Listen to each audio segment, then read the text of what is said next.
বলছি, আমরা দেখছি গোটা বিদ্যুৎ ব্যবস্থাটাই এখন পুঁজিপতিদের হাতে তুলে দেওয়ার ব্যবস্থা করছে। আমরা বলছি এটা প্রাইভেটাইজেশন করা যাবে না, পুঁজিপতিদের হাতে তুলে দেওয়া যাবে না।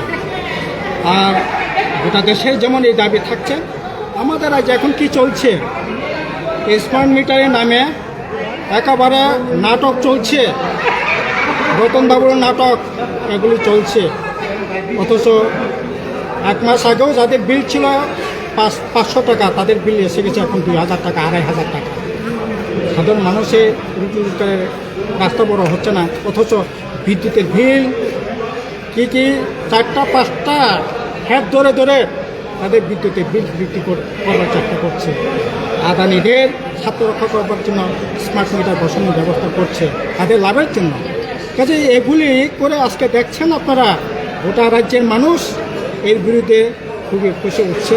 আমরা দাবি করছি স্মার্ট মিটার বন্ধ বাতিল করতে হবে, বিদ্যুতের বর্ধিত মূল্য যেটা করা হয়েছে এটা হ্রাস করতে হবে।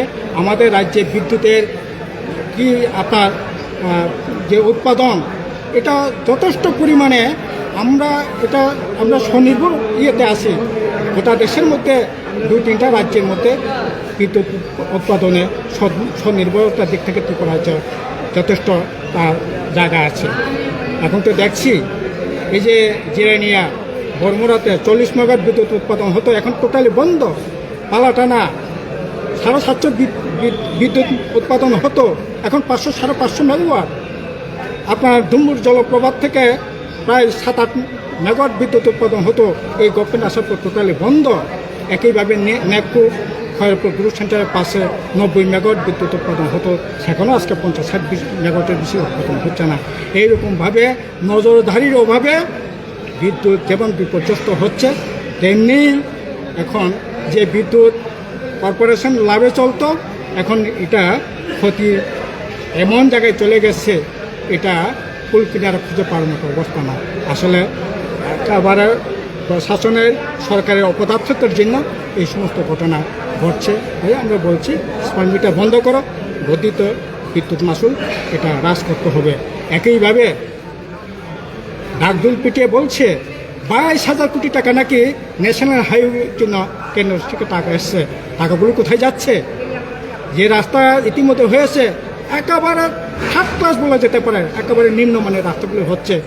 1 মাসের পর 2 মাসের মাথায় রাস্তাগুলো ভেঙে চুরে চুচির হয়ে যাচ্ছে।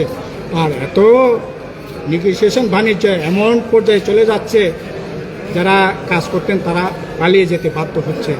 এখন এই কাজ অতিমাত্রায় বিলম্বিত হচ্ছে, ফলে রাজ্যের উন্নয়ন যেমন ব্যাহত হচ্ছে, সাধারণ মানুষের অসুবিধা হচ্ছে, অর্থনীতিভাবে সেখানে বিপর্যস্ত হচ্ছে, মালামাল সময় মতো আসতে পারছে না, যেতে পারছে না, এগুলি হচ্ছে। কাজে জাতীয় সড়ক এটাকেও যত তাড়াতাড়ি সম্ভব এই নেগোসিয়েশন বাণিজ্য ছেড়ে এটাকে যাতে ভালো করে মেরামতের জন্য এবং যেগুলি চলছে এগুলি কাজ করবার জন্য আমাদের জোর দাবি করছি এই আন্দোলনের মধ্যে।